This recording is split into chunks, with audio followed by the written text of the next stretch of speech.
two things which weren't covered.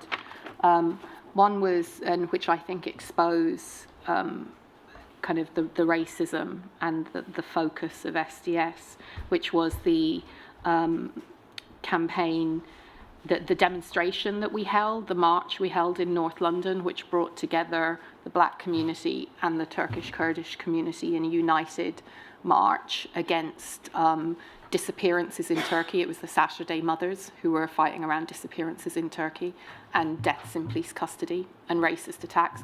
And we had a very vibrant, very integrated, the first ever of that kind of march that brought those two communities together. And we brought those two communities together in the wake of what happened with the Broomfield 3, I think, as well. And it was such an important demonstration. Like, we considered that demonstration such a success for our politics.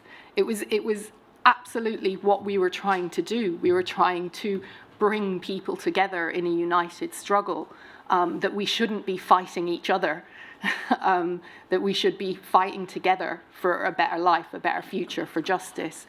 And Hagan reports on that as being a fatal error, a terrible mistake for the movement for justice, because, you know, it wasn't militant enough for the young black people on the march, and we would drive the young black people who we were trying to recruit away. To me, that just shows the fundamental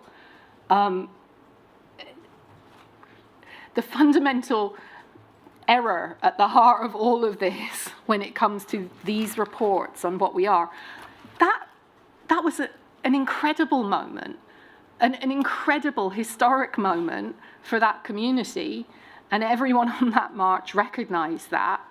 Our aim was never militancy or violence for the sake of militancy or violence, or to create some sort of terror for revolution or whatever, all that nonsense.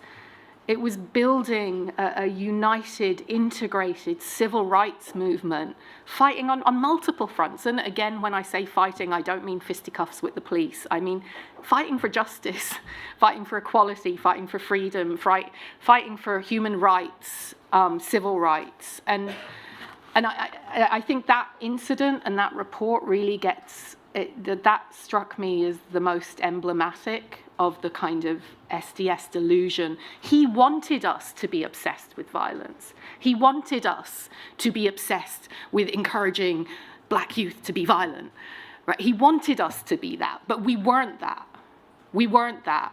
And that's the fundamental SDS delusion. And I want to kind of, I actually want to end with kind of a quote. I want to say this quote because this is from Martin Luther King's letter from a Birmingham jail, which we read, we studied. I mean, we studied this stuff in Movement for Justice, and we studied the civil rights movement. And this letter from a Birmingham jail we came across, we did a lot of, because it kind of, it summarized our perspective.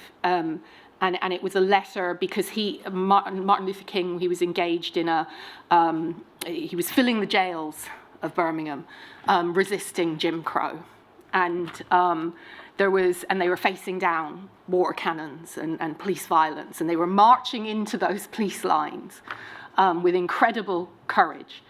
And a group of so-called white progressives in the Christian movement wrote a letter to him saying that he was being too violent.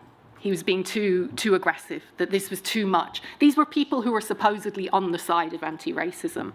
And he wrote this letter from Birmingham. He wrote it while he was in jail. And I'm just going to read one little bit of it.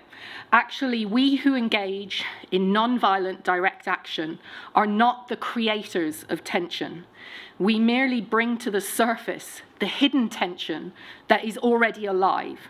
We bring it out into the open, where it can be seen and dealt with, like a boil that can never be cured so long as it is covered up, but must be opened with all its ugliness to the natural medicines of air and light.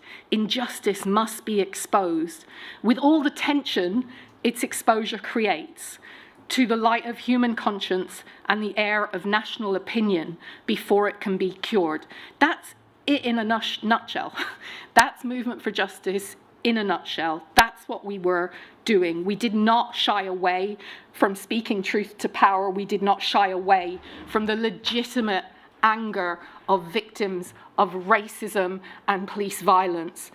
It was not our job to calm people down and tell people to be quiet and wait for some later date or some faraway court hearing or the possibility of a public inquiry in the future. That was not our job.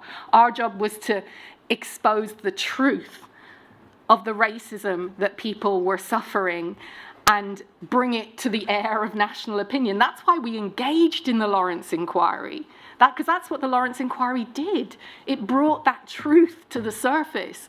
I wish it had brought more truth to the surface. I wish it had investigated what happened to Roland Adams' investigation. Why was only one person convicted of that murder? I wish it had investigated Stephen Lawrence was not an aberration. It was not a one-off. It was a pattern. And that's why the Stephen Lawrence inquiry attracted so much of the public interest, why those women went every single day. That's what it was. And that's what Movement for Justice was concerned to do. We had absolutely no intention of why would we? It's core to our belief that these things should be exposed. And on that point, I want to, I got emotional today, and this has been a difficult process for me, but I'm very glad to have done it, and I want this inquiry to tell the truth, and I want to just pay homage to the women who were abused by these spy cops, who were abused and tricked and just treated unimaginable cruelty, and their determination to expose the truth, their determination to not give up, to keep pushing at it. And it's those people who keep pushing at it, who keep exposing, who keep speaking the truth in the face of people telling them that they're troublemakers, that they're, causing a problem, that they're too violent.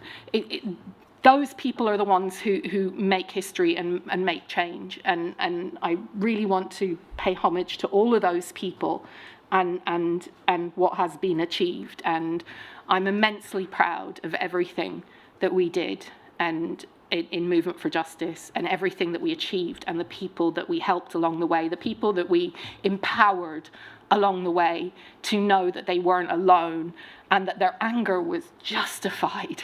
It's absolutely justified. And I'm going to end there. Thank you very much.